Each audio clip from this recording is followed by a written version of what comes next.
and welcome to tonight's discussion and resource fair on ending the culture of violence on school and college campuses. I am Mary Giventer. I'm both a member of the American Association of University Women and of the League of Women Voters, and I'll be serving as moderator tonight. Before we begin, just a couple quick housekeeping things. The usual early announcement, if you can remember to silence your cell phones so we don't have disturbances. And I know some of you are here for class credit. If you're here from Dr. Giventer's class, the sign-up sheet is back at the AAUW table at the door as you came in.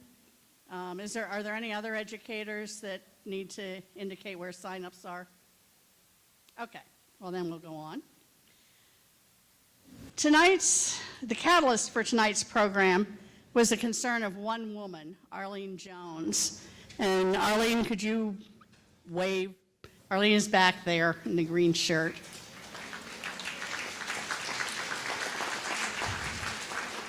Arlene felt concerned for the safety of her granddaughter as she was leaving for college.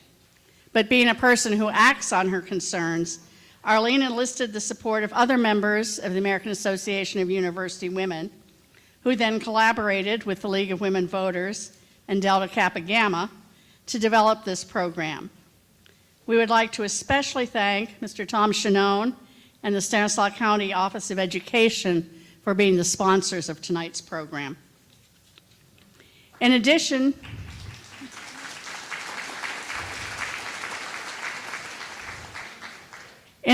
to our very distinguished panel, we have with us 14 local agencies that are actively working on some aspect of this issue. There will be time at the end of the program, if you didn't visit their tables ahead of time, to visit them then. Violence on school and college campuses is a complex, multifaceted issue. Our panel includes representatives from the fields of education, law enforcement, and mental health. Each panelist will talk about the issue from his or her perspective, and then we will have time for questions. Each of you should have found an index card and pen on your seat. You are free to keep the pen. And if you have any questions, please write them on the index card and just hold them up. There will be ushers in the aisles that will pick them up from you.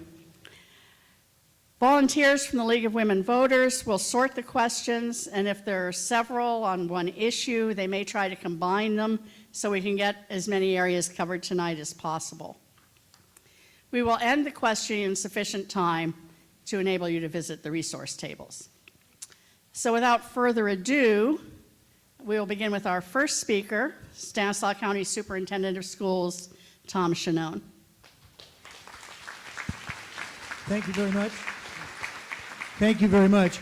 I'm going to take the liberty of moving around because I do have a PowerPoint that I'm going to present to you, and I wanted to make sure that my automatic clicker moves as I go forward. So thanks for being here tonight. It's a pleasure to talk about this item, about what's happening in schools and in our communities so that we can get back to where we have communities that are vibrant, where everyone can walk at night around the neighborhood without feeling the insecurities that so many people feel. You know, it is a societal issue, and unfortunately our schools are the first ones that really deal with a lot of the negativity that surrounds the word violence and bullying in our schools. Our son recently got a teaching credential, started teaching not in Stanislaus County, but in Southern California.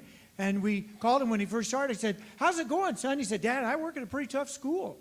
I have to tell you, it's pretty tough." And I said, "It can't be that tough. You know, you're teaching at elementary school." He said, "It is. When the first day of school, I was just kind of reviewing with students, see where they were. I said, 'What comes at the end of a sentence?' And a little boy raised his hand. He said, 'An appeal.'" Okay, well, that is a tough school. Okay. But that's not in Stanislaus County. I'm not saying that we don't have some issues and challenges here, but I want you to know that part of my speech is to let you know that we are really being proactive and doing a lot of things about that. So as we go through this, okay, James, maybe we'll go ahead and click. All right, I want you to pay attention to bullet 2 and 3, because this is why education really matters. Bullets 2 and 3, high school graduates.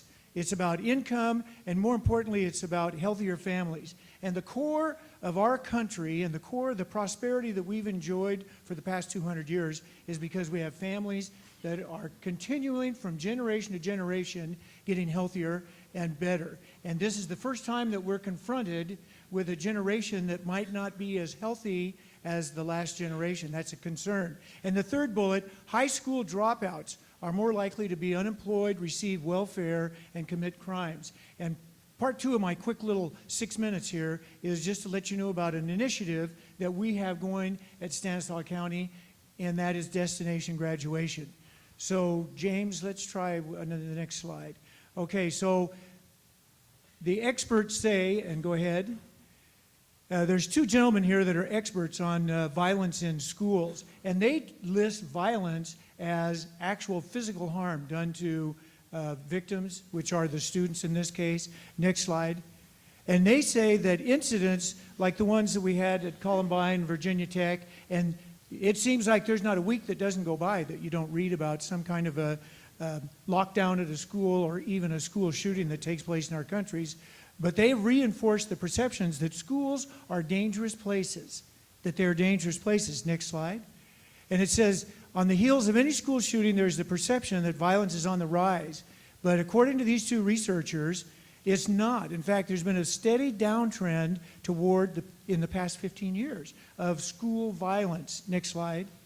And it says, not only are the rates of school violence going steadily down, but it's clear that schools are the safest place for a student to be. And I believe that. I visit school campuses every day during my daily schedule. And the students are friendly, they're safe, and they feel loved at our schools. Now, this we're talking about violent issues, and we have other issues that can lead to violence, and that's what we're dealing with. Next slide, James. So I want to let you know what the County Office of Education, we have a department that's dedicated to school preventions. It's headed up by Vicki Bauman. Vicki's here. Where's Vicki? There's Vicki right over here. If you have any questions afterwards, then ask Vicki, because she is the local expert on what our schools in Stanislaus County are doing to prevent issues happening in our schools. So let's look at the next slide. These are some of the programs and trainings and workshops that we offer. There's mental health first aid. These are trainings that are offered to staffs of all the schools in Stanislaus County. They sign up and go through for these. We also have eliminated barriers to learning, and these are trainings that take place throughout the year. Suicide prevention trainings. And the schools participate year-round on an ongoing basis with these different trainings that we offer. We have school climate trainings, and this is the big one. If you ask Vicki, what is your most important and the busiest thing that keeps you busy giving trainings, and this is it, because it's this word right here, bullying, prevention, and intervention. So we have full-day trainings, the overview of bullying, the dynamics, all of that. I've been to some of those trainings, and they're really sobering with what's happening in our schools as a result of social media. You know, technology is great, but when it's used for the wrong purpose and the wrong intention, then we have problems. And we have bullying issues at, there's not a school that doesn't have a bullying issue, either with cyber texting or with regular big guy to small person bullying that takes place. There's a new program that we're starting training on called the PBIS, and we're training school leaders, school leadership teams. So it's not just the adults that are getting trained, we're training the leadership teams on this as well to get them focused and able to cope with some of the issues on school campuses. Now, we also have school safety trainings. We have worked diligently with the police departments in our 9 communities, the sheriff departments. Adam Christensen, we work closely with him to make sure that we have opportunities for students to ask questions and to meet and work with law enforcement officials on school campuses. So we have full-day trainings on that as well, and we have crisis response training.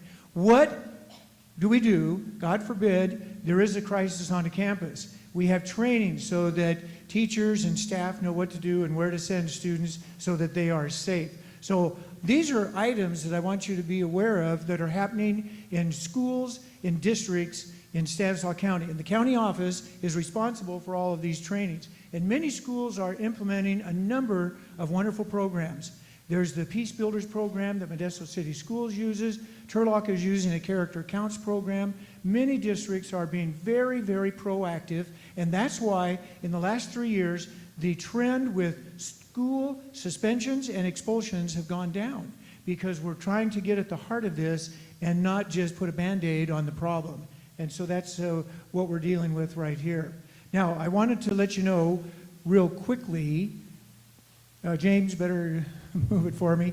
We have an initiative. This is the 4th countywide initiative that we've had in Stanislaus County in the last 8 years. And this one's called Destination Graduation.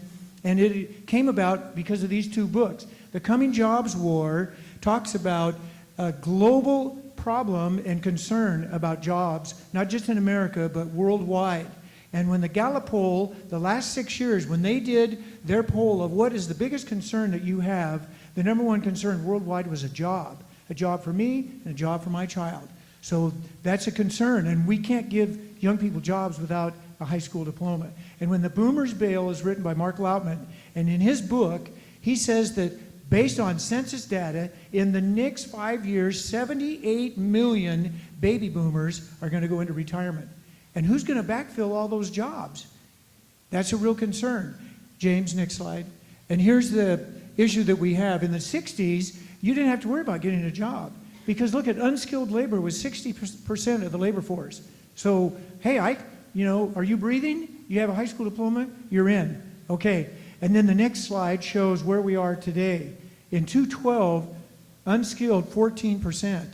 So without a high school diploma and technical training, you're going to have difficulty living whatever your vision of the American dream is. So I want to, next slide. The destination graduation, all right, next slide. It's based on increasing the graduation rates. You see right there, we're currently at 82.5%. And it's based on 5 pillars. Mentoring is one of them. Parent engagement is one of them. Making sure that we study and share best practices. Those are all part of the destination graduation. And it's our effort countywide to help we get young people starting high school and graduating 4 years later. So thank you very much for listening, and we'll move it on to Mr. Adam Christensen. Thank you. Well, now we'll move a little bit to the law enforcement area, and we will hear from Sheriff Adam Christensen. Well, good evening, everybody, and thank you so much for having us. I want to start off by thanking AAUW as well as Tom Chignon for providing this beautiful facility, and to Arlene Jones, who called me one day and said, hey, I've got this great idea. Now, a little bit about Arlene. She's a retired teacher, taught over at Our Lady of Fatima. Both of my children had the opportunity to be educated by Arlene. So, of course, when Arlene brought this idea to me, and I said, hey, this is a great idea. And, of course, was more than happy to help. So, our thanks to you as well, Arlene. This is a great idea. You know, a lot of what we do in public safety is about relationships and partnerships, and that's kind of going to be my focus tonight, because as public safety leaders, as public safety officials, and all of the men and women who serve and protect all of you, it's impossible for us to be successful without your help, without community involvement, and partnerships like education and mental health care and the people you see sitting here. And really, law enforcement's responsibility is not only to protect its citizens, but we should also be sharing information and making sure that our community is well educated and understands what's happening with respect to some of the issues that face us today, those challenges in our communities. Now, I agree with Tom. There is a culture of violence, but it's really a societal issue, not just an issue for our schools and our school campuses. I believe our schools and school campuses are very safe places. They're safe because we're proactive in those relationships and partnerships and working with education to work very diligently to produce emergency response plans and crisis intervention plans, active shooter training, to make sure that we all know each other and we have that relationship so that we can respond to a critical incident. But if you look at the larger societal issue, what are our young people exposed to today? Let's start with the music industry, okay? A culture of violence, a promotion of violence, substance abuse, exploitation of women, and that's what they're listening to. How about the movie industry? Same thing. There's a culture of violence that affects us all. How about video games? Okay, I'm sure that, kids play video games. So, I think we're well beyond Grand Theft Auto 4. We might be up to 5, 6, or 7, but you get points for stealing cars and killing police officers. What are we teaching our young people? And really, it starts at home. If there's good role models and mentors at home, then children are going to thrive in an education environment. But without that support and without the support of our teachers, those children are going to become at-risk young people, and that's where we come into the game. Because our goal is a focus of early intervention, prevention, and education. The more we can do to keep young people focused on a life of education and success, as opposed to a life of gangs and methamphetamine, we're ahead in the community. But right across the street, the jail is full of people who have made horrible choices their entire lives. And if you go and talk to them, they'll tell you, I dropped out of high school, and I started with marijuana and alcohol, and down that path they went because they didn't have that opportunity at success. So it's important that we stay engaged in a proactive response to ensuring that our schools are safe.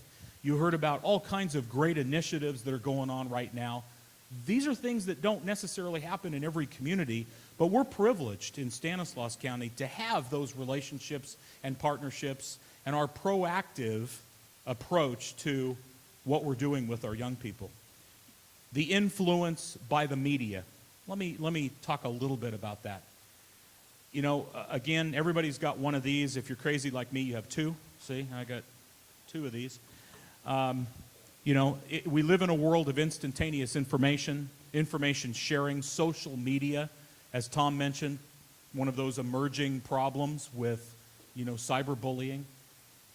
We have to be ever vigilant and engaged with our young people and what they're exposed to. And the media does have a negative influence. So when you look at the critical incidents that occur nationwide, and you're going to hear from my very good friend Madeline Schleffer and partner in mental health care, the single common denominator in a lot of these critical incidents is mental illness. And we know that mental illness and substance abuse go hand in hand. And so what are we going to do about that? So while things in our community are, there's more good than there is bad, you just don't necessarily read about it, we are challenged by mental illness. We are challenged by addiction. And all of those things can be prevented if we're investing in those early intervention, prevention, and education programs. So when you bring greater awareness to an issue, like we're doing tonight, and most recently there's been a lot of discussion about sexual assault on college campuses, and some of the things that lead up to what those causal factors are. Having your involvement and engagement, the fact that the community as a whole wants to be part of a solution and not a problem, means that we're on the right track and we're headed in the right direction. And as long as we continue to work together, collaborate, communicate, share ideas, work on programs, initiatives in education, law enforcement comes in and supports with all of our programs involving young people. The Police Activities League, that's a great program. Those are all after-school activities that occur countywide with tutoring and mentoring and a focus on success. And that's really what it's all about. Our young people need every positive opportunity they can find to finish their education, be successful, get that job, and be part of a productive, healthy, safe community. Thank you very much for having me here tonight.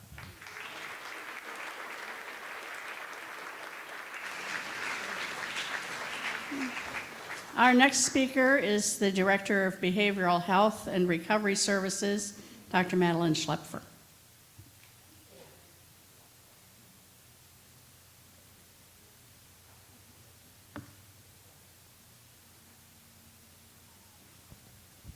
Testing. There it is. Thank you very much. You know, actually, Adam said everything I was going to say, so I can pass it on here. I really appreciate being asked to be part of this panel because so much of what we're investing in is very much the prevention side of things. Because many times I think that's where you're going to have to start. You know, our current chair of the Board of Supervisors gave a very informative talk on the state of the county, which really focused on prevention. And our CEO, Stan Risen, has been working on pulling together convenings that really have at the bottom prevention. And I just want to begin there. There's certainly some common beliefs out there that, you know, once you know someone's psychiatric diagnosis, you know whether or not they're going to be violent. There's also the belief that the mentally ill are more likely to be the perpetrators of violence, when in fact, the facts and the research suggest that 60 to 120% of mentally ill individuals are actually victims of violence rather than perpetrators. The reality is that I think there's no one social or factor involved that is going to stop school violence. It's clearly going to require multiple prevention strategies that the two speakers before me have already touched on: individual, family, peers, community strategies. So there's a role for everyone in this room tonight to begin on that. So rather than try to treat the symptoms, we want to try to focus on the root causes because we spend a lot of money treating the symptoms and not the root causes. The Center for Disease Control has put out a number of articles about prevention of school violence, and they look at individual strategies, family relational strategies, and community strategies.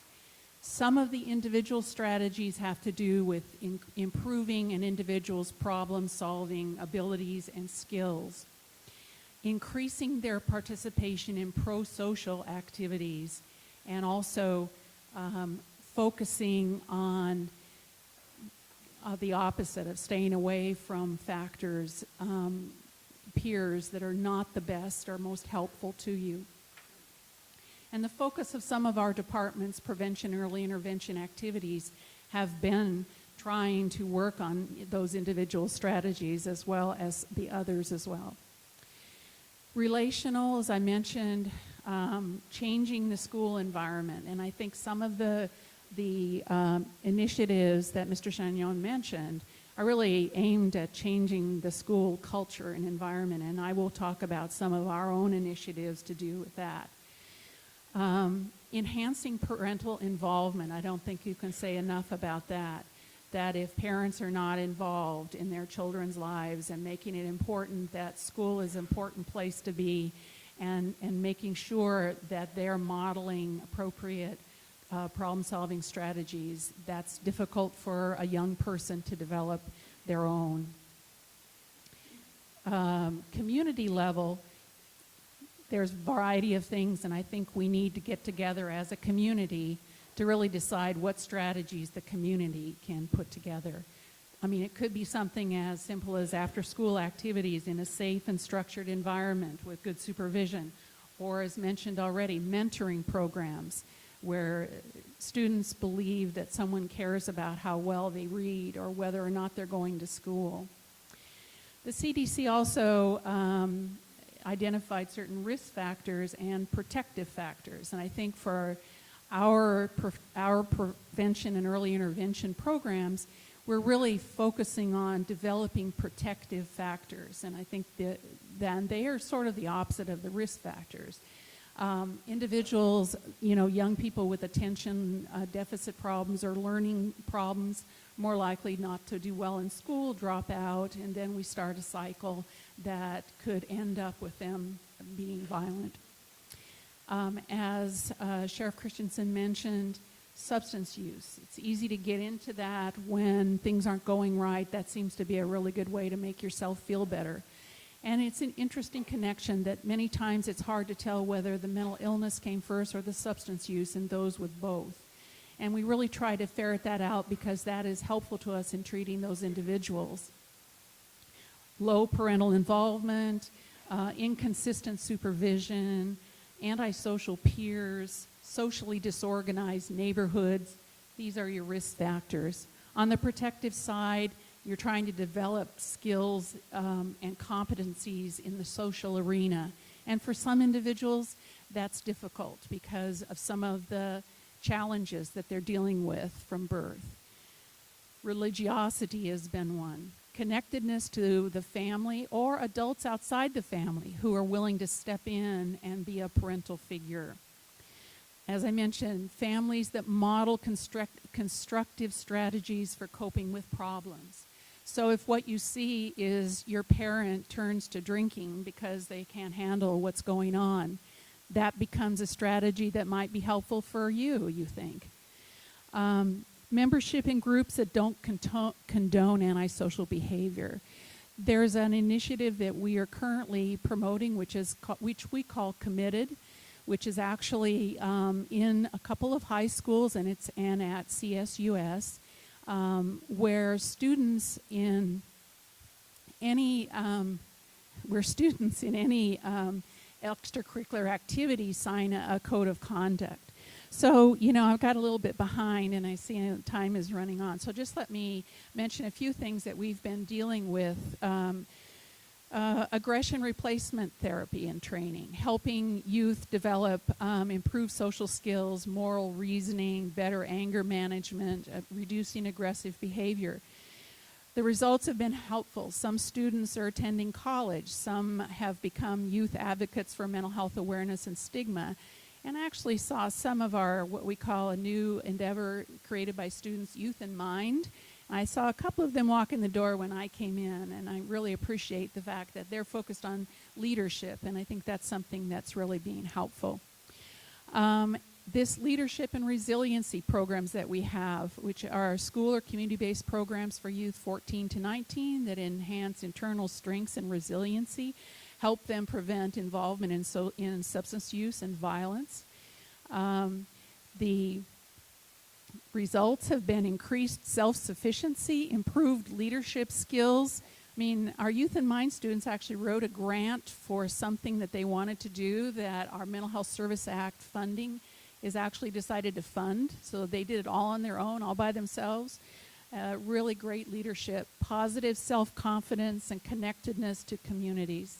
In the school setting, we have our school consultations, student assistance programs designed to prevent school failure and make an intervention with regard to psychosocial problems.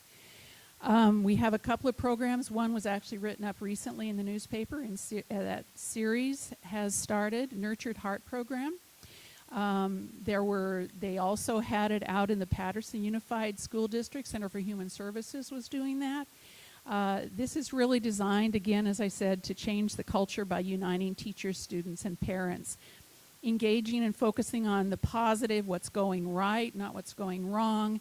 Strengthening the inner wealth of students and enhancing emotional resiliency, which I think in series are calling Getting Grit.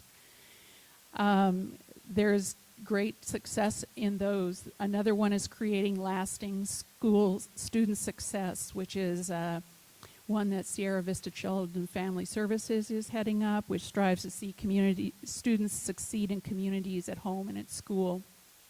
Evidence-based practices, focus on at-risk behavior, help children and youth succeed. 90% of the students in this program have demonstrated improved behavior at home and school. 96% of the students have avoided formal mental health services, and 95% of the families report decreased stress. NAMI has parents and teachers as allies to help identify early signs of onset of mental illness so treatment can occur. We have our there was a statewide prevention initiative in which our K-12, it was through K-12, junior colleges, and CSUS. Our K-12 was a regional one headed up by Scoey and Vicki Bauman over there. which Mr. Chagnon also already mentioned. The junior college, our MJC received a grant called Weaving Mental Health Services, which is putting special emphasis on veterans, foster youth, and low-income students. Mental health first aid, which you've already heard about. And also at CSUS, they have Peer Project, Prevention, Education, Empowerment, and Relief. Again, trying to focus on the stigma associated with mental health, empower students to recognize those signs in others, and do something about it. So I think that there's a starting point, but we need to do more. And I do think that what's happened with our PEI has allowed us to see that starting with this, community strategies, local community strategies, individual strategies, and family strategies have been very helpful. Thank you.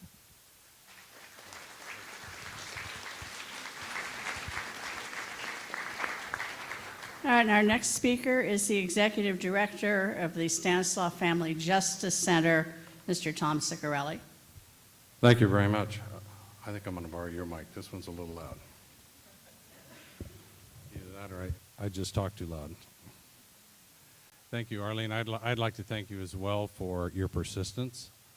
It's not easy to get 5 people like this on a panel on any given night, but who can say no to Arlene? So that's why we're here. As mentioned, and we saw in our bios, I'm the Executive Director of the Stanislaus Family Justice Center, and I've got 1, 2, 3 of the people on the panel tonight with me are partners in our building, and I'll talk about that in just a second. Actually, my story began a long time ago. I had a life-changing experience in 1999. I lost my wife to cancer, to breast cancer, and got taken in a totally different direction, so be careful what you pray for. I opened Redwood Family Center. I was the Executive Director of Interfaith Ministries, and it's really there that I found my passion for women and children issues. We opened a 75-bed facility in West Modesto, and it was geared towards mothers that were recovering from drugs and alcohol and their children.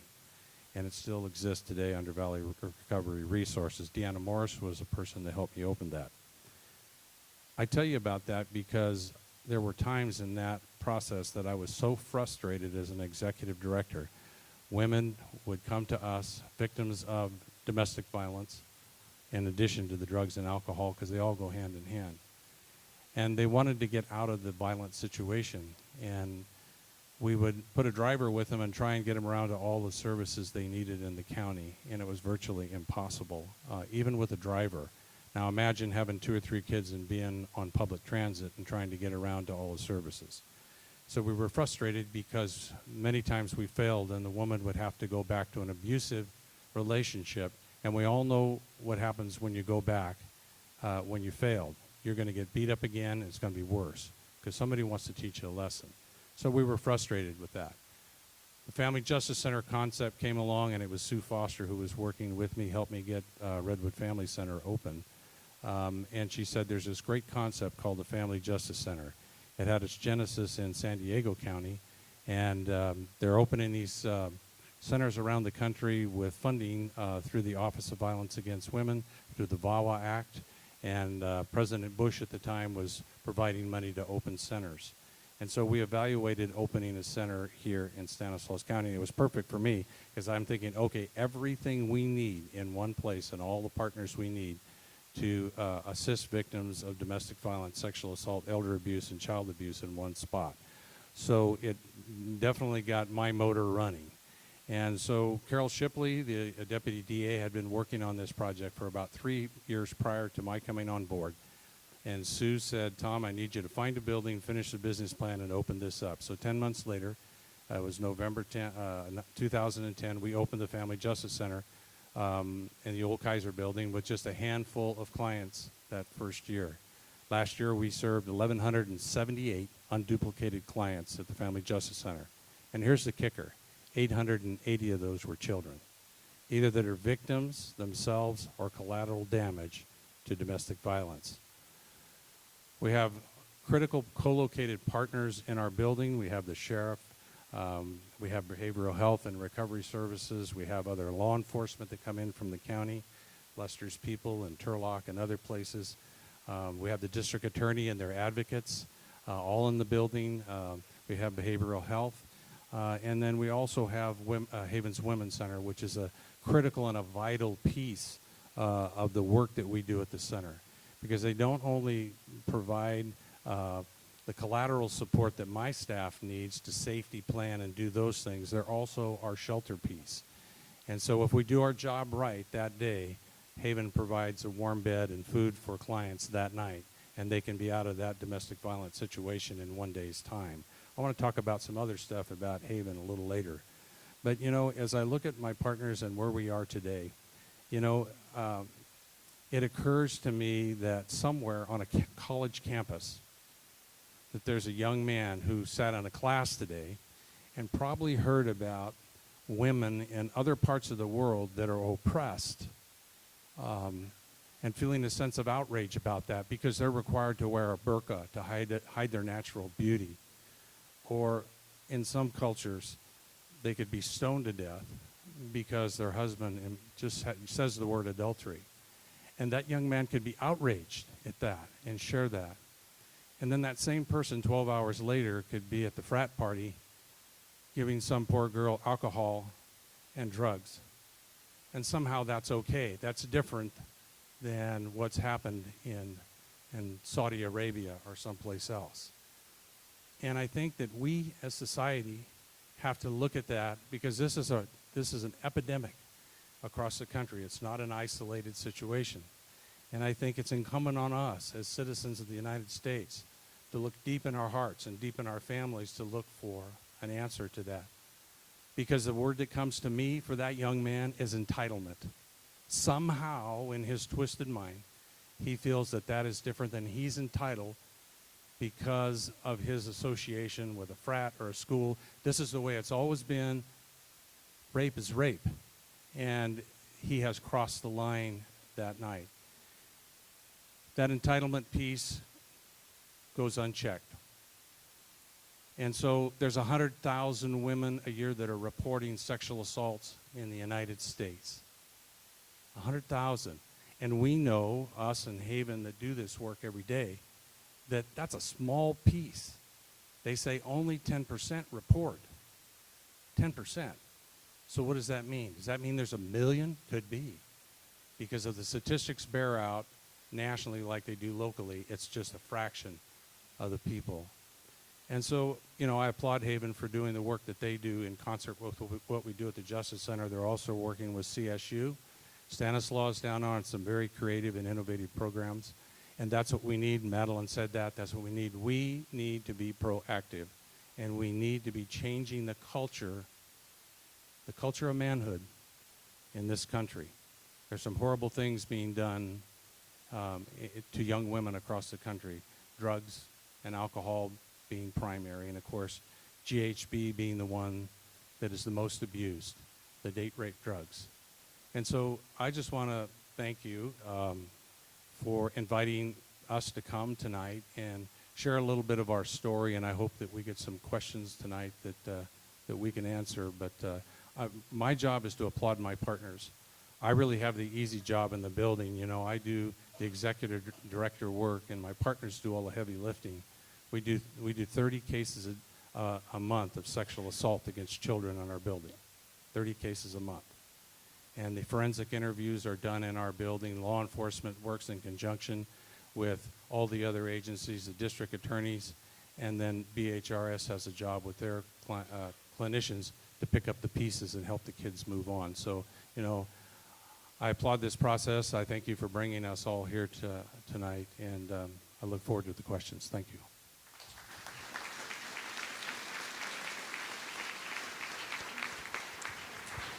Thank you. Now we will hear from the Chief of the Oakdale Police Department, Lester Jenkins. I too want to thank the AAUW for the opportunity to speak tonight, and I want to personally thank Arlene. She was one of the many excellent instructors that my son had that helped him become a very successful and responsible citizen. So thank you, Arlene. Clearly, our culture is a culture steeped in violence. Several years ago, there were 2 high school students who were assigned to shoot a video. So they taped themselves walking around the school with toy guns, pretending to shoot fellow students. After they turned in the video, they received a grade, and it was a good grade. After some thought, the teacher was troubled. She was wondering if there could be a problem, and the names of places like Pearl, Paducah, Jonesboro, and Springfield started to float about in her mind. And she eventually reported this to the school administration. Unfortunately, no action was taken against the boys, and the boys later committed one of the largest school massacres in American history at Columbine High School in Littleton, Colorado. The FBI tells us that there is really no clear profile for school shooters. They are white, they are Hispanic, they are black, they are Native American, primarily male, but not all male, several females also. The one commonality, the one common factor that the FBI tells us about these school shooters is they all have a fascination with violent media. Nearly all the children that become mass murderers at our schools have spent hundreds of hours playing violent video games. Games that rate players' performance by the number of people that they kill before they themselves are killed. What initially is a reluctance to kill others becomes a finely honed skill that generates feelings of pleasure and accomplishment. There are even now video games that work with motion sensors, much like a Wii, that require mimicking motions used to cut people's throats, defile the bodies, and so on and so on. We are training through these games, we are training our young people how to become mass murderers and kill their fellow students. My wife is also a school teacher and administrator, so I'm aware of what goes on in the county, and I want to applaud all the work that's going on towards bullying, and I would encourage more resources in that direction. I would also suggest that we continue to put resources towards other ways, additional ways, to teach our young people how to be good citizens and to treat all people with dignity and respect. And let me repeat that, treat all people with dignity and respect. I think that would go a long ways towards solving the problem. Thank you.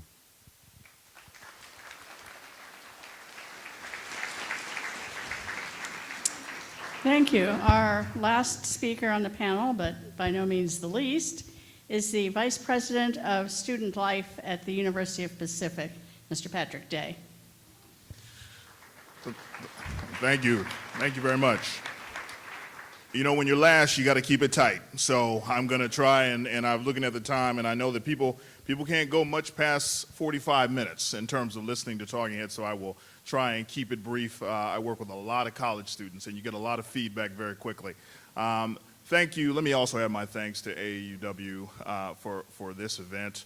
And I'm glad that we're having it so they can stop calling me and coming in my office and trying to get me to come to this. No, such a wonderful group, and I appreciate their leadership in calling this question and making sure that as communities we are having this discussion. I want to spend a little bit of time talking about what we're seeing in terms of sexual violence on college campuses because this is an extraordinarily important issue and one that we're taking incredibly seriously at Pacific. But it's also something that, if you are reading any form of media, you know is something that is plaguing our college campuses. And we're at a sort of a political moment where we're talking about it and we're seeing a lot of attention to it in ways that we have never seen before. I will tell you, 24 years ago, I was a college student leader, and I was serving on a sexual assault hearing board and listening to cases as one of the student leaders. And after spending my career working in higher education, what I'm finding is that we're still having some of the same conversations that we were having when I was a college student.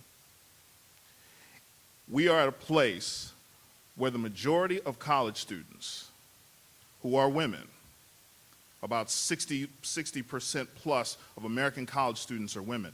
And of that 60%, we're at a place where 1 in 4, 1 in 5 of those students, those future leaders, future of our nation, future leaders of the world, are under threat of having been the victim of an attempted or completed sexual assault. The World Health Organization has identified violence against women as a public health issue. And if indeed the majority of our college students are under that kind of threat, we have a very serious problem. Now, I certainly concur, college campuses are, generally speaking, a safe place. But for us, I would suggest we have a very high standard. A college campus has to be a place where any and all of our students are able to come and be safe, not only physically, but emotionally and psychologically as well. And so we have a real challenge before us, and there's not going to be sort of a done place where we're all set, we've got it done, we've finished. This is something that if we have even just one student on our campus that is a victim of sexual assault, we have got more work to do. And that's every campus. Every campus is challenged by this. There are campuses that are in the news, and sometimes in the business we say, it was your turn. Because this is a challenge for every single campus. Right now, people are working incredibly hard on college campuses. I saw some of our student leaders from CSU Stanislaus. Thank you for being here. Please give them a round of applause for the work that they're doing, for providing that leadership. Because if, in fact, we're going to change the culture on college campuses, it's going to be the leadership of students, in addition to what administrators like myself bring to the table to ensure that we have a level of accountability and processes that keep our institutions safe. Now, over the course of the last 4 or 5 years, we've seen a fairly significant increase in attention to sexual violence on college campuses. We've seen it by the Department of Education. In terms of some, again, heightened measures to try and get institutions paying more attention and adjudicating these matters more effectively. We've seen it come from the White House and a task force that came from the White House that said not only do we need to look at our process, but we need to spend time looking at the climate of our college campuses. We've also seen it here in the state of California. We continue to see it. We've seen it with the affirmative consent laws that have gone into effect in January of this year, really talking about how important it was that consenting to sexual interaction is something that has to be an affirmative action and not something that can be yielded by default or if somebody doesn't say and there are assumptions that are made. We're seeing a lot of people come at this challenge, and there's lots of sort of talk about who's got it right and who doesn't. The bottom line is we have students on our campus who are unsafe.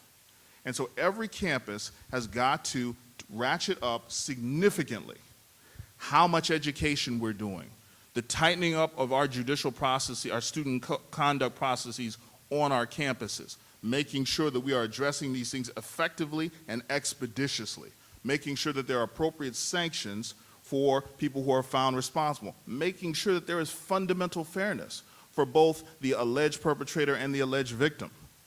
We have got to tighten up our processes, in fact, at a different level. We've got to make sure that we are providing resources for our students so that they know what's available to them on college campuses, but also for a college campus can simply take it to the level of a code of conduct process. Students need to also be aware of what is available to them off the campus. What are the local law enforcement opportunities that they can avail themselves of to get the kind of support and action that they need to be able to access? Which is why, and I agree with my colleagues, partnerships are so critical and why we have to be sitting down together in a panel like this so that we're not having a conversation just as University of the Pacific, but we're talking with our local law enforcement so that when a student says, I've had something happen to me, they are made aware of resources across the spectrum. And the other piece is education and training of our incoming students as well as our faculty and staff is absolutely essential. This is not something that can be optional. And here's the thing that I want to make very clear for folks. If you think that sexual violence is something that the other folks over there are going to solve, if you think it doesn't have anything to do with me, it's not connected to my actions or my inactions, then we've missed it. This is something that has to do not only with the actual act of violence, but this is absolutely connected to the way in which we think about, perceive, and treat women in our culture. So if you think that we can isolate this and this is just about people who lay their hands on somebody, I'm telling you, this is connected and it moves beyond just that moment to really this culture of violence. And what is each of us doing to actually address this in our own lives, in our own communities, in our own families? At Pacific, we have committed ourselves substantially to this. And I won't take up the time sort of walking through all of the steps that we've taken, but of all of those challenges, Pacific has ratcheted up significant initiatives to address each one of those, so that by the time a student is in the midst of their fall semester, we have engaged them 4 separate times talking about sexual violence on our campus, and we're beginning to see that culture shift, but there will not be a point that we are done. But I will say one last thing. We had a recent a positive incident, where one of our fraternities said that part of what they were going to sponsor was a week where they were going to call the question about manhood in America, and said that we need to redefine manhood. Now, I was sitting back thinking I had bumped my head, because this is not often what you see, but this was about student leadership, which is why I want to acknowledge our students saying, we have an issue with manhood in our culture. And we are going to have to talk about that in addition to these specific incidents that pop up and get media attention. We are going to have to link those things and make a real difference so that the majority of American college students can feel safe. Thank you.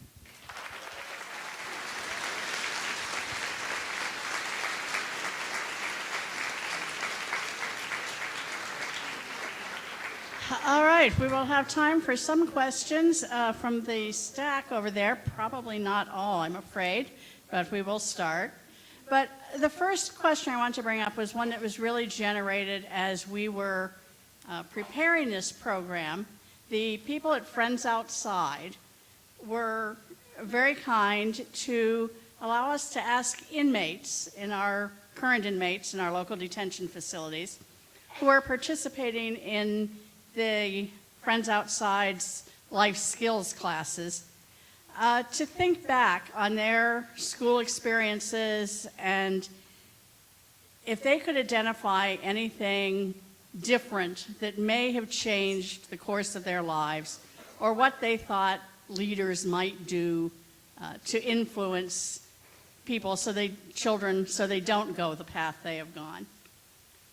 And their comments, of course, were very varied. We've had over 30 responses. But there was one very, very prominent theme, and that was that earlier adult awareness of bullying was important, and that the interventions in bullying should address the issues of the bully as well as the victim. Many of them identified the importance that they would have placed on having a trusted adult in their life that could have mentored or guided them in different directions, and suggested earlier counseling, mental health counseling, and often anger management. Do you have any comments on any ways that we might be able to intervene earlier in the process?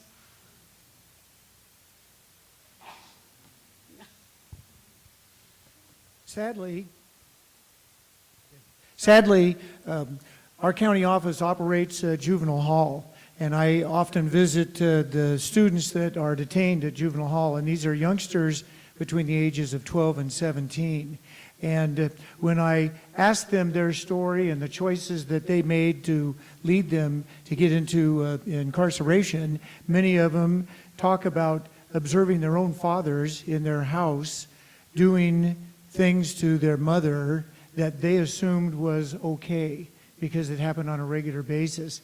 And then in turn, these students then on school campuses would become the bully to others. Now, we recognize that bullying is likely the most serious problem that we deal with, and it's one where many of the victims remain silent because out of fear for retaliation. And it's one that we all need, through the trainings that we have developed through Vicky's department, the preventions department, to help adults and staff, campus supervisors, and people that are on the playgrounds to be more keenly aware of what's happening on our school campuses so they can identify, and as you just alluded to, we get some interventions for those potential and future bullies. Thank you. Did anybody else want to comment on it? Just somewhat along the same vein, I think that we offer programs to help parents learn how to address the strengths in their children. But I think sometimes you're not going to hear that they've been bullied, and that for a variety of reasons. You're certainly not going to probably hear what's going on the internet, as Adam said, that it's very difficult if you're not asking your child what's going on, how are things going, and trying to recognize the signs yourself. And it does start early with, I think, working with parents very early on. We have a 0 to 5 program, a treatment program, where you're really trying to help parents learn how to be better parents very early. Just a question. Is bullying a problem in our country? How many people in this audience feel like you've been bullied at some time in your life?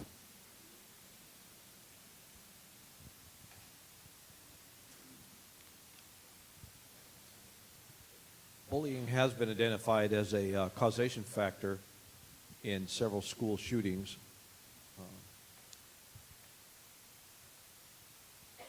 I know there's a lot being done in that direction, but again, I think we're missing a lot of the victims. We're not hearing from them. They are too intimidated to speak out. So any other ways that we can get this information, be it some form of social media or other venue that we're currently not using, I would strongly suggest going in that direction. And that's an excellent point. For those of you who are familiar with Crime Stoppers, which is a great program locally that all law enforcement agencies participate in, as a subset of Crime Stoppers, there's a program called Students Speaking Out. And it empowers students on campus to be leaders, to be engaged, involved, and active in what's happening on campus, and report anonymously to us issues like that so that we can intervene. And that's, again, goes back to the whole early intervention, prevention, and education part of what everybody's talked about. And so, again, social media, sharing information, that's a great way. Students Speaking Out has been adopted by many schools throughout Stanislaus County. Great way for students to get involved. And I would say that, we love our friends at Friends Outside. Great program at the Sheriff's Office. They do great work. And I really appreciate them for the services they provide our inmates. Okay, before we go on to the next question, I've been asked to acknowledge the 55 Enoch students in the audience who just finished an extensive unit on the culture of violence on college campuses and who are creating awareness campaigns to bring awareness to these issues in their school. So do they want to stand up?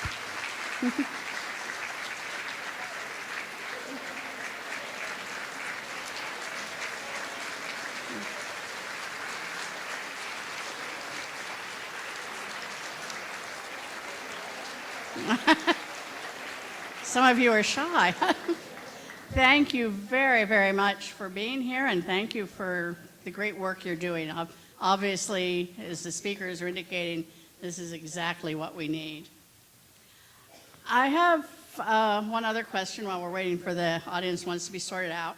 There was a recent study that I saw in the San Francisco Chronicle indicating that San Francisco was spending nearly $50 million a year on programs to prevent violence, and they were employing well over 100 people.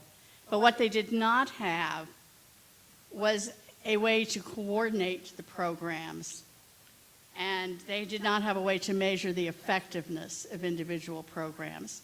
Is that, I would assume, probably a common problem? Is that being addressed at all in Stanislaus County, and what do you think can be done to coordinate the many programs that are out there? Well, in the schools, we have data from all the different programs that we operate, and schools have to complete a discipline report that they send to the State Department through our office. And so that's when I mentioned that suspensions and expulsions are down over the past few years because that data is all collected. What isn't collected is what we were just talking about in the previous question regarding bullying and the victims that haven't come forward yet and how to address that issue. But we do have the ability to collect data that when we have hard facts.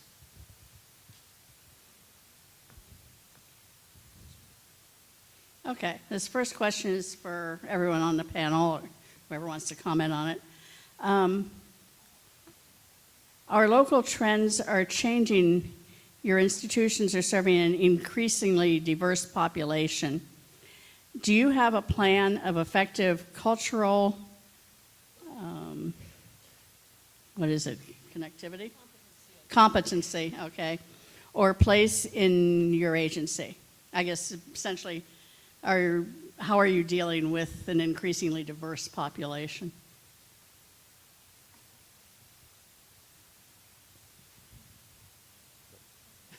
All right, I'll take a shot at it. Since we're all flipping coins to see who gets to go first. I think from law enforcement's perspective, and you're talking about agencies who provide services, really that connection is community-based organizations, service, civic, charitable, faith-based business, education, agriculture. That's really our connection, law enforcement's connection to services that are provided, especially to our inmate population and what they need. So that's really how we deal with those diversities, especially amongst the inmates we have in custody, is we really look for a very specific, we're obviously assessing them for need, but then we connect them with very specific services. So, for example, we serve a large Latino population, and we work very closely with organizations like El Concilio and others that provide services through the Community Corrections Partnership, as well as services in our in-custody and out-of-custody programs. Okay. Go ahead. I'm sorry. Okay, so we do have a group called the Cultural Competency, Equity, and Social Justice Committee that meets once a month, and we have our partners and people from the community as part of that.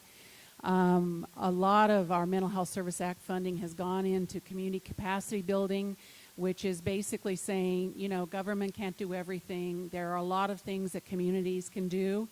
One of the things that has come out of our prevention early intervention money is the promotion of the Promotores program, which is community-based. It's people from the community reaching out to help others in the community, and it has really been terribly effective. I also want to say that we have outreach and engagement, which is directed at certain populations that are not typically ones who are going to come in. One thing we do know is that coming to a mental health building is not always what anyone in some cultures are going to do. That's just not part of what they're going to do. They're going to go to family, friends, and faith. And so we've been reaching out to those sectors to try to increase their competence about being able to help those individuals. Okay, anyone else have comments? All right. Well, then, Adam, you're still in the hot seat because the next question is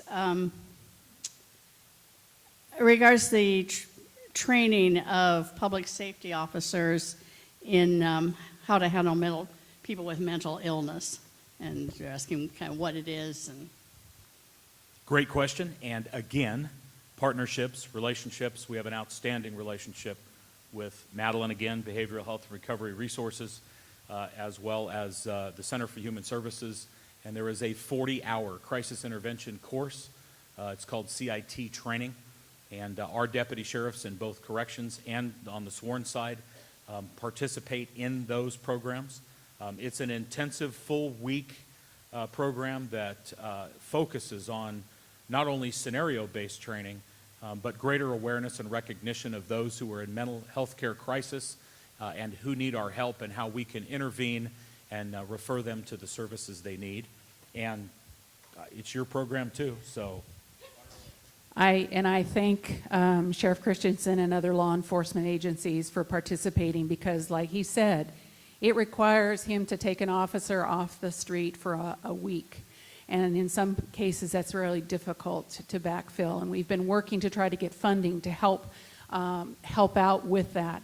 But it is the commitment of leaders like Adam who are willing to let their officers take this training, which I think is really excellent. Okay. Lester Jenkins, we're not going to let you off the hook. But others can chime in on this too, because a number of you probably have an opinion. But the question is, what are your feelings on allowing security personnel, teachers, or administrators to have a gun on campus, specifically K through 12? Well, thank you That's a very hot much issue, for I that know. one. They gave you the hard question. Where's the emergency exit in case I have to run for it? Oh boy. My thoughts about responsible people having firearms go much along the line of Sheriff Christensen's. And I'm not going to dump on you with that one, but I don't have a problem with law-abiding citizens who have the proper training having firearms. Now, as far as on school campuses, I also would not have problems with properly trained security personnel having firearms. The issue really falls back to the schools, though, because it's really not my call. As long as I don't have an issue with it, and I don't, under those circumstances that I listed, I think it's finally, the final say-so is going to be up to the school districts as to how they feel about that. And also they're going to have to pay that bill. As you might imagine, if you have somebody who is qualified to carry a firearm, trained to use a firearm, and has passed everything, and there are many things you have to pass to get to that point, they're not cheap. So whether it's an officer or an armed security guard, I think, yes, they can discourage active shooter cases at schools and other places. But again, I can't push that on the schools. But I'd be happy to work with them on that. So let me help out the chief, because there's another element that I think is important. And for a lot of people in the community, they feel very strongly about the need to protect themselves. And many of them apply for concealed weapons permit. And I will tell you that while I'm a proponent of that, I do believe that training is critically important, and that everybody understand that the possession of a concealed firearm, permitted or not, and not is illegal, but permitted in essence is a waiver for the criminal liability, is a tremendously, enormously large responsibility, and there's still a tremendous amount of civil liability that goes along with that. So at that very moment when you decide to engage in a gunfight, you have to decide whether or not you're willing to sacrifice everything you've ever worked for, because there's an attorney out there somewhere who's willing to take it all away from you. With respect to school campuses, you know, if you want a direct answer from the sheriff, I will tell you that I don't necessarily have a problem with law-abiding citizens, teachers, superintendents, and others being armed on campus. I don't have a problem with that. But, like the chief said, as the sheriff, I'm not going to overrule the school. I'm not going to impose my authority, of which I have none, over Tom Chignon, but it really is an issue of school safety. So if I issue a teacher or a superintendent a gun permit, and trust me when I tell you I do, a lot of them, there's usually a restriction that says it's not valid in the course and scope of employment with our schools, because the vast majority, I think all of our schools, have a no firearms policy on campus. And it really wouldn't be fair for law enforcement to ignore that policy that is set by those superintendents and their school boards and their policymakers. So it is a very difficult issue, and it's one that is subject to great debate. And there's certainly been a lot of debate about whether or not a presence of someone on campus, a teacher or otherwise, who's carrying a concealed firearm, could they defeat an immediate threat? Would an armed teacher have been able to defeat the threat that faced Columbine or Connecticut or any of those? Pretty difficult to tell, because I can tell you that when you're in the middle of a firefight, everything changes. It's not something that everybody has the ability to process and force their way through. So that's my take on the issue. Did you want to say anything about it, Mr. Chanel? Well, we in the school business would like to focus on educating young people and leave the safety part to our local sheriff and police departments. Okay.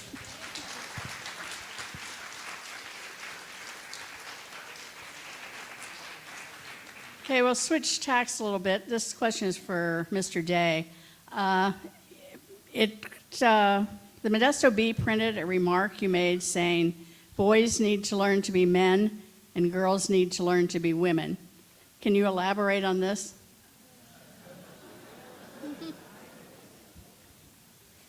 Or maybe you didn't make it? I'm laughing because I did not make that remark. So Okay. it's interesting. So I'm sorry, it just threw me because no, I did not make that remark. I guess perhaps and I don't know where it's taken from, but if the question is one about talking about manhood and womanhood, not in sort of chauvinistic ways, but rather talking about the responsibilities and of adulthood and talking to young people about that, then I absolutely think that is true and critical. And beginning to think about different ways that we are engaging those conversations. Those are not monoliths. Those are not, here you just do these 5 things and you're all set, but beginning to question some of our older notions of how we have defined these various constructs. And even many folks would suggest even questioning the gender binary in terms of how we begin to think about adulthood. But the real point is we've got to begin engaging in a conversation that is about being more responsible for one another and not about these sort of archaic notions of just do this or do something that your dad did or do something that people used to do and think that that's enough and that that's okay. It's about us really thinking about about next steps and how we're going to create a more substantial and significantly interdependent community.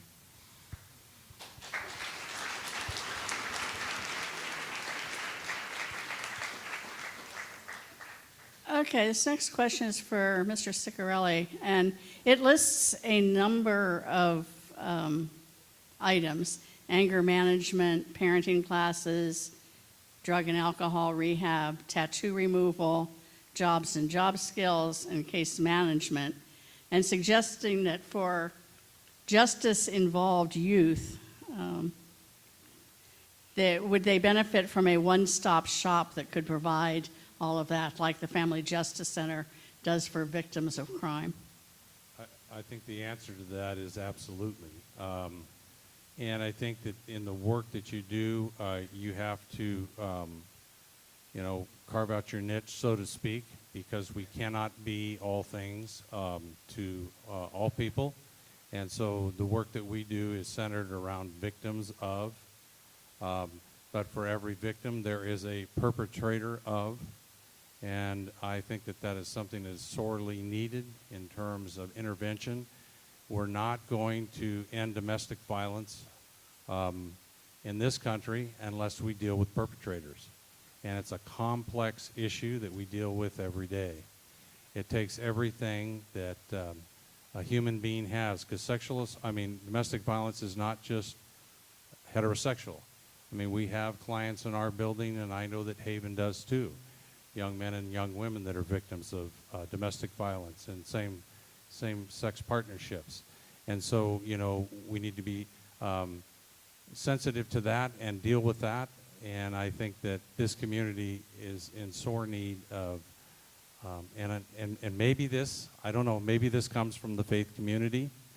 I know that there is one program out there that's being run by a faith-based organization, and I applaud the work that BHRS is doing in reaching out to the faith community. It's my understanding through my work at Recovery Modesto that really started when some of their clients wanted to go to a Celebrate Recovery program at Big Valley Grace Church. And instead of saying no, they put them in a bus and took them there. And there are many people that have been served through that program. I think there's like 25 churches strategically located throughout our community that are providing Celebrate Recovery services to mental patients, people that you are referring there. So I applaud that. So I think that tattoo removal, it all goes hand in hand with the gangs. We have a serious problem in this community with gangs, and we need to have someone step up. That's not my calling, but if you're squirming in your seat right now, maybe that's yours. Okay. Mr. Shannon, this question is if an active shooter should show up at a Stanislaus County school, would the training that the staff of the school have had be adequate to prevent a Sandy Hook situation? We can provide the best training in the world and be as prepared as we think we can, but even at Sandy Hook, they had a campus that was secured by a fence that had a locked gate to the entrance, and the shooter still made his way into the school grounds and into classrooms. We have our schools in the county have gone through a number of trainings where they have drills for evacuation of schools. They have lockdown drills where they get students and they go through the drills, and this isn't just at a set time where everybody knows about it and we're going through the drill. They've done things such as install two-way locks on classroom doors so that classroom teachers don't have to go outside their classroom to lock the door.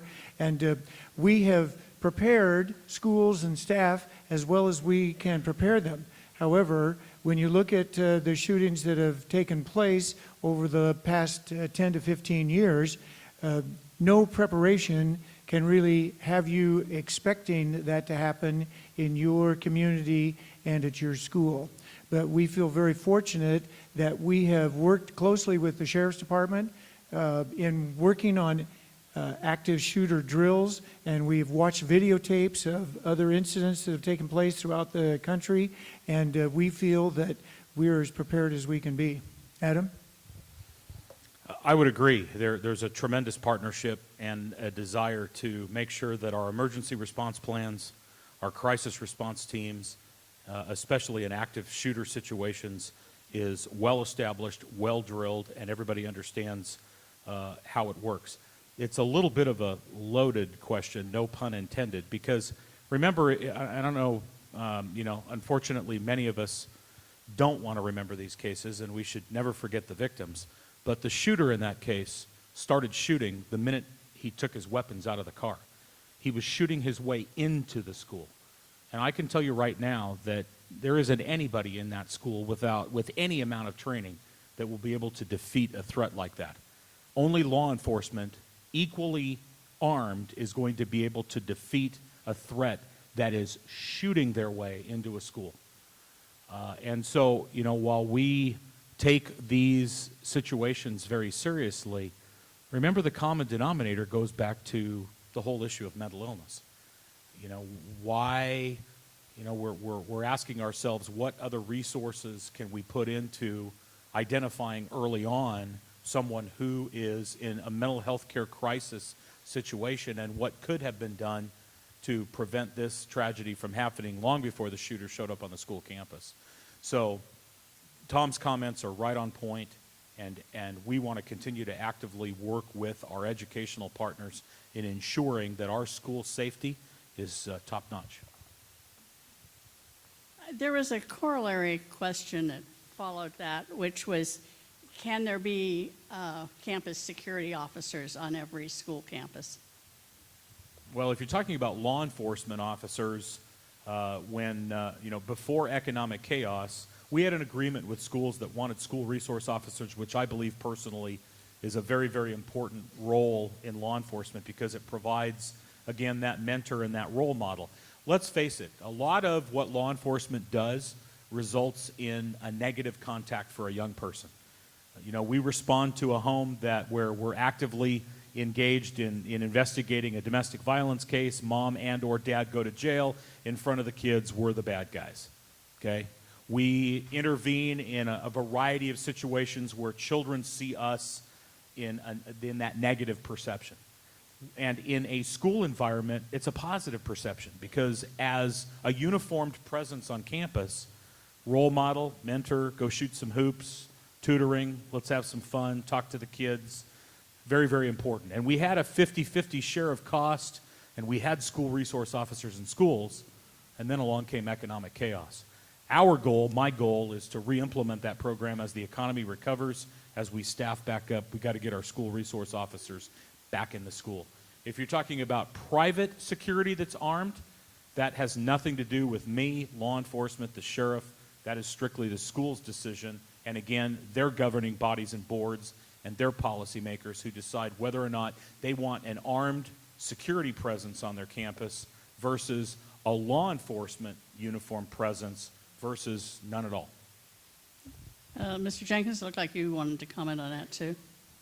Yes, just briefly, I'd like to add to what the sheriff has put out there about that, the issue of having law enforcement officers on campus. We were also in the same situation. We had a school resource officer at the high school, and he occasionally went and checked in at the other schools. And I think that was working well, again, not just for deterrence against violence, but making those key connections.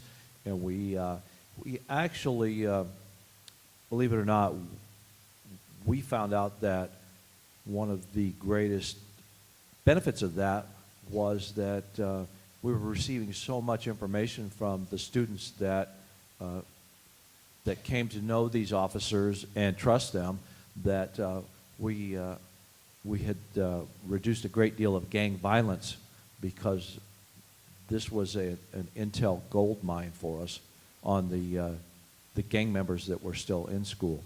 Now, I know in Oakdale they work very hard at getting the dangerous gang members out of school to protect the other children, but a lot of times they're being a lot less obvious about their gang affiliation nowadays, and that's getting more and more difficult. So I too would support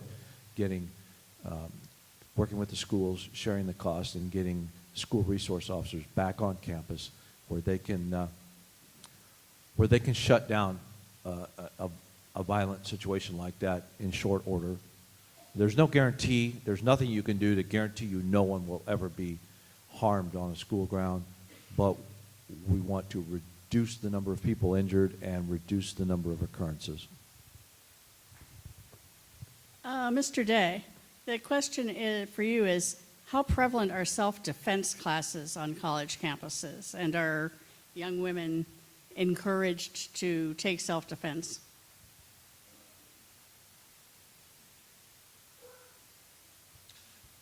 I think that self-defense, often called RAD, classes are actually fairly prevalent, and particularly amongst law enforcement agencies, oftentimes collaborating with student affairs units or dean of students offices to be able to provide those opportunities for people on the campus. So I'd suggest that they are prevalent, and those opportunities I think are incredibly important. That said, I think that it's really critical that as much as we are talking, as important as it is for us to talk about self-defense in general, and certainly as it relates to sexual violence, sexual assault, I think what's more important is that we talk about what it is to not rape. And so part of what becomes really difficult, and I think that if you listen to students will help you to understand this, is that it's critical that we are sort of providing this full spectrum, but we can't miss the opportunity to talk about what it is to perpetuate violence. And we have to talk about that in some ways discreetly from the other kinds of prevention activities. And that's a tough thing to do, because you do want to say, well, let's do the self-defense piece, but at some point we have to make sure we have a clear line, and we say, as an institution, we are going to have a value that is about safety and making sure that all people on this campus understand that we are all going to be responsible for having a safe environment that where no one is allowed to commit violent acts against other people first, and then we can have the conversation, as we should, about self-defense classes.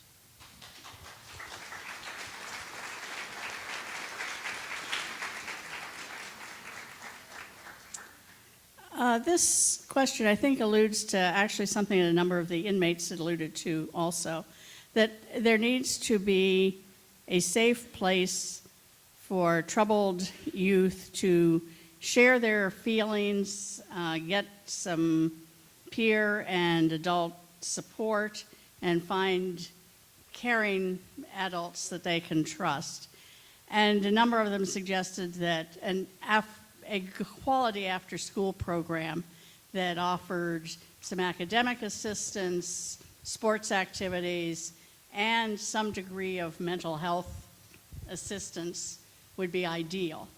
They also emphasized that for people who were in probably the socioeconomic bracket that they had grown up in, it would need to be free, which is, I imagine, something of a sticking point. So is there any way that we can facilitate widespread quality after-school programs for troubled youth? Support your local PAL program. The Police Activities Leagues, as I already mentioned, Modesto PD runs a program, as do we.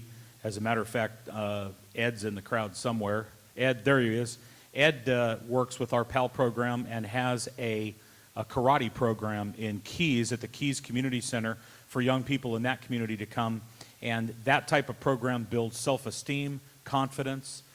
They feel much better about themselves. They do better in school. Again, our PAL program focuses on after-school activities throughout the county. It's a partnership with many of the school districts where we're providing not only athletic opportunities, but mentoring, tutoring.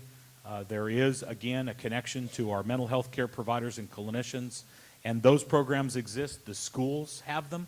Many, many after-school programs for young people, because again, I think our collective goal as a panel and as a community, it goes back to early intervention, prevention, and education. We need to keep our kids educated on, or focused on a life of education versus gangs and methamphetamine. So support your local PAL program. Okay. I think Madeline wants to comment also. You know, we have a place called Josie's Place, which is on 9th Street, just up from the Doubletree, which really is a drop-in center for individuals. There's a variety of activities that happen there. It's an opportunity to connect with peers who've had similar kinds of life challenges as yourself and have been able to go forward despite those challenges. We are also just about to open a drop-in center over on our campus that is integrated with juvenile justice. So it will be another center for youth to drop in that will be a place where they can associate with peers who have been through the kinds of challenges that they've had and be able to relate to them. Just a place to kind of drop in if that's all you want to do, but there's other things going on there that can be very helpful, including, you know, like you mentioned, some of the things with schoolwork or help with getting employment and that sort of thing. Most of our schools, you've heard me mention Vicki Bauman's name tonight. Besides operating and overseeing the preventions program, she also coordinates the after-school programs that are in at least 90% of our schools in Stanislaus County. Many of them provide before-school care, and they have leaders and adults that are working with young people in the afternoons up until 6 o'clock at night. Okay, this will be our final, and it's actually not a question for you. It's a chance for you to challenge us. You have a captive audience here of people that are obviously concerned about making things better for our county and for our schools. What is the one thing that you would challenge them to do when they go home tonight? What would be the best thing they could do to make the situation better for everyone?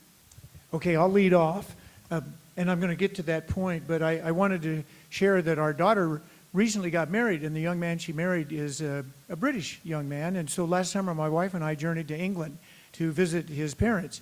And while we were there for the 2 weeks, it was odd that walking around the towns, the policemen don't carry guns. And it was like, well, this is kind of odd. And I asked, well, what about bank robberies and holdups? And she kind of looked and said, well, we just don't seem to have that. We don't, and never on the news at night would you see a lead-in story and say, police investigating such and such. It was very bizarre because I wasn't accustomed to that. Even in the big city of London, of 8 million people, the bobbies don't have guns. So, well, why don't they have guns? He said, well, because the bad guys don't have access to guns, at least in England. So how about that? That was kind of interesting. But I want you to think about this. And Diane tells me all the time, Tom, this isn't Ozzie and Harriet world anymore that we live in. And I get that. But think about what our young people, just in the last 10 to 15 years, have been exposed to through social media and TV. When once a TV program that was called Seventh Heaven was taken off the air because it referenced the word God, and Jerry Springer was the most watched TV program on television in our country by young people, when you look at some of the role models that our young people watch on Twitter, and every move they make, they just follow, and that's what they want to be like. You look at our TV programs that are trash, and many of the acts of violence that they see repeatedly on television, many of our young people are they're just immune to this now. And that's what the society that we've grown up in, and we've allowed that to happen. And I tell you, Diane and I, we saw a great movie last weekend. There's a movie pitch called McFarland last weekend. It should be like a must viewing for every person in education. It's wholesome, but more importantly, it emphasizes many great points. But the one that really struck me with what one caring adult can do to impact the lives of young people. And that's what we need to have. When you go home tonight, what can you do as a caring adult to impact your family in a more positive way and your neighbor's family in the same way? Thank you.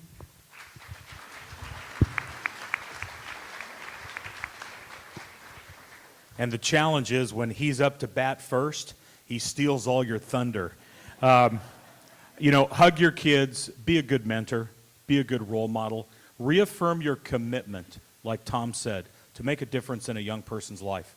I'm a big proponent of supporting young people and raising money in our community for activities that directly benefit our young people. Mentoring, that's where it's at. Make a commitment to be a mentor. Make a commitment to make a difference in a young person's life. And I'll tell you a quick story because I know we're running out of time. Bill Amarine. For those of you who know Bill Amarine, local businessman, Rotarian, loves mentoring kids. That's his passion. And he's over at the elementary school in the airport district all the time. And came to me one day and said, I've got a problem. Sheriff, I need your help. There's a young man that I'm mentoring who doesn't want to join the Science Academy class, the summer program. He's not interested. He doesn't want to stay in it. I'm worried about him. He's in a high-risk home, horrible environment. We've got to figure out a way to get him into that program. How are we going to do this? And I said, well, Bill, let's meet with him. Let's find out what he's interested in. Because if you find something a young person's interested in, that's the key. There it is. And you promote that. So we met with this young man, and I asked him, we got to talking. He says, I want to be a pilot. I really like airplanes and helicopters. I said, okay, here's the deal. If you'll get into this program, if you promise me that you're going to get into this program, you're going to stay, you're going to be successful the whole summer, you're going to work hard, and you're going to work with Bill and do that, I'll make sure that you get a ride in my helicopter. And he did. He finished that program, was at the top of his class. So I made good on the promise, and he got to go out one night and ride with the air support unit on patrol, and that kid was smiles from ear to ear because of one man, Bill Amarine, who was a mentor. That young man that he's mentoring will hopefully successfully complete his education, graduate from high school, and go on to be very successful in the community. Go home, mentor your kids.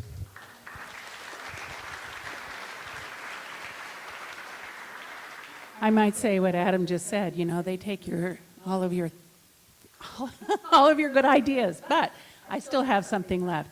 There are some handouts on the back table. If none are left, I'll tell you where to get them. The county is starting this, but it's a community-driven process. Quality of life convenings. The first one's in October. They're going to address homelessness, which is the first one. Then there'll be 3 others. One addressing strengthening families. Another one on investing in and supporting youth. Both those seem very relevant tonight. And the last one is on reducing recidivism. I want to make sure that you do this. If there's none left, you should contact by email Patrice Dietrich at DIETRICHP at, you know, this is age, stancounty.com. And I want to say that there are a number of young leaders in this room already. You need to get involved in this and solving this problem because you can do it. I've seen it, and I really think that would be very helpful with this issue.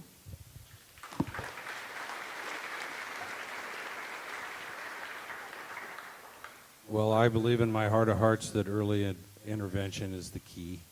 And however we accomplish that as schools, law enforcement, behavioral health, it's key because one person can make a difference. And the thing that I see happening in our community that is rare, because when I travel around the country and talk to my peers in the Family Justice Center movement, there's 90 centers around the country now, they say, how do you partner with government? How do CBOs partner with government? We can't do that. There's too much turf. There's too much this. And I said, you know, I'm just going to tell you it happens. And it happens because we have a county and a community and cities that care about their people. We are unique. You know, we may make the 400th bottom of the list, Modesto and around the country, but when I travel around now, I will hear people talk about the Modesto model. In terms of transformation, city transformation, because you're not going to transform a city unless you deal with core issues of gangs and especially alcohol and drug abuse. You cannot transform a city without dealing with those issues.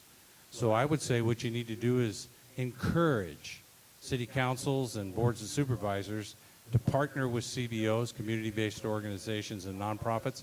We can stretch the dollar a lot farther than most government agencies can. I think there are some exceptions to that, but I think partnering together, we bring together the resources of the county and the passion and the heart for the cause that only happens when you bring a community-based organization alongside. Lastly, I would just say this. Someone asked Mother Teresa of Calcutta one time, how are you ever going to solve all of the problems here in the streets of Calcutta? And she said, one soul at a time.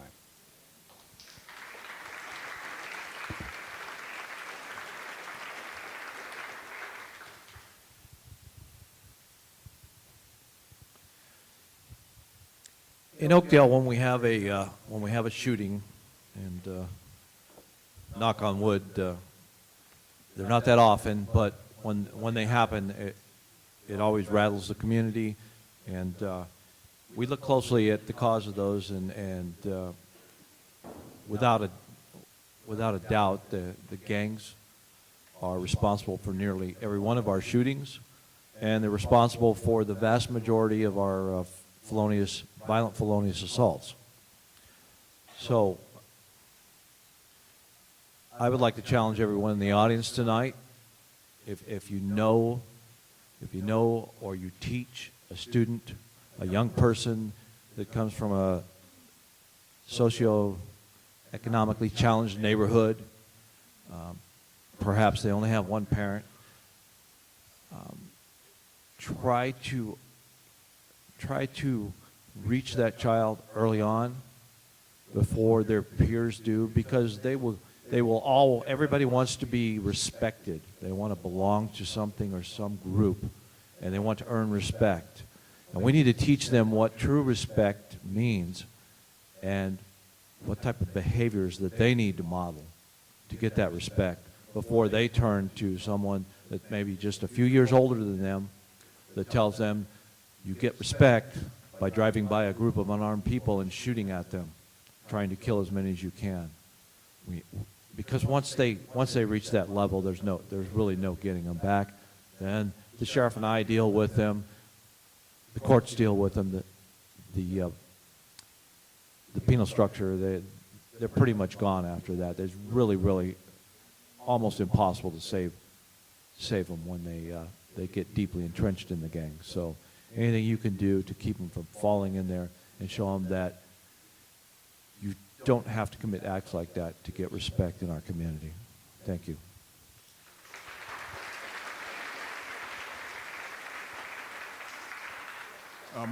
I would add quickly, if we're talking about students, listen to your students. Listen to what they have to say. Don't assume that you know. Don't assume that you know better. Listen to what they have to say. Generally speaking, particularly with college-age students, they will tell you what you need to understand. You may have to synthesize and put some things together, but if you actually pay attention to what they're saying, you will find most of the solutions that you need in what they tell you.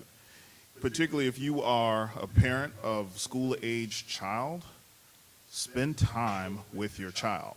I will tell you, I told you about sort of looking across at other folks and thinking it's their problem. I will tell you that on college campuses, one of the things that we see is a manifestation of significant challenges with students who are coming from low socioeconomic backgrounds as well as high socioeconomic backgrounds, because in both instances, parents aren't around. So lest you think you are sort of, because of what zip code you live in, you're all set, and so are your students because they go to a good school. I will tell you that when it comes to the manifestation of challenges, difficulties, antisocial, negative behavior, it is about, one of the key elements is about spending time with your student. And let's raise the expectations a little bit. Let's start to talk about getting our young people into adulthood, and let's start doing that a little bit earlier than we are currently.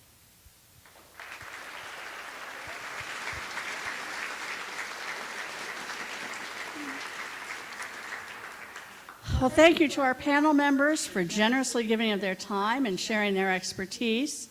Thank you to the agencies that are here tonight, not only for being here, but for all of the work that you do in our community. It takes a village to raise a child is a familiar quote, and one that I think we probably pointed out tonight, but it also took a village to put on this program. So thank you to the members of the American Association of University Women, League of Women Voters, and Delta Kappa Gamma for their volunteer efforts. And again, thank you to the Stanislaus County Office of Education for sponsoring tonight's event. Mr. Bob Gaussman has generously contributed his expertise to videotape this program, and in a few days it will, hopefully, be on the websites of the participating groups. Financial contributions to support this event were made by American Chevrolet, Persei Benefit Solutions, Tom and Karen Myhawk, and California State University Stanislaus. We have far from exhausted this topic and hope that tonight's program is only the first step in an ongoing community discussion and action to make our school campuses and in our entire community safe and secure for all students and all residents. We are in the initial planning stages for some follow-up programs, so please check from time to time on the Ending Violence on School and College Campus websites and face page for information on anything that's coming up in the future. Please fill out these response cards that were on your chairs and turn them in to help us plan for what you would like to see in the future. We're going to close with a short video produced by California State University Stanislaus featuring their athletes who have already pledged to make a difference. At the end of the video, please take some time to visit the tables before you leave, and don't forget to turn in your cards. Thank you.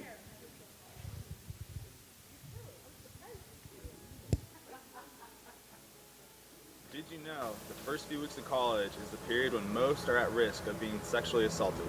And that only 1 in 5 female college rape victims reported sustaining additional injuries. Did you know that nearly 70% of females are victims to attempted rape?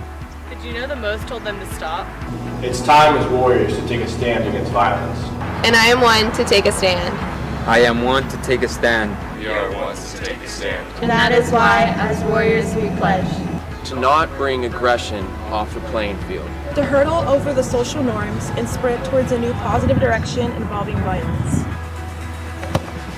As a warrior, I pledge To not sit on the bench when sexual assault is in play. To not strike out when informing others. As a warrior, I pledge To live up to par on making a difference. to bump up the issue, set up strategy, and spike out domestic violence. As a warrior, I pledge to be a part of the solution. What about you? What about you? What about you? So come on, warrior friends, join us in taking a stand against sexual violence. Are you in?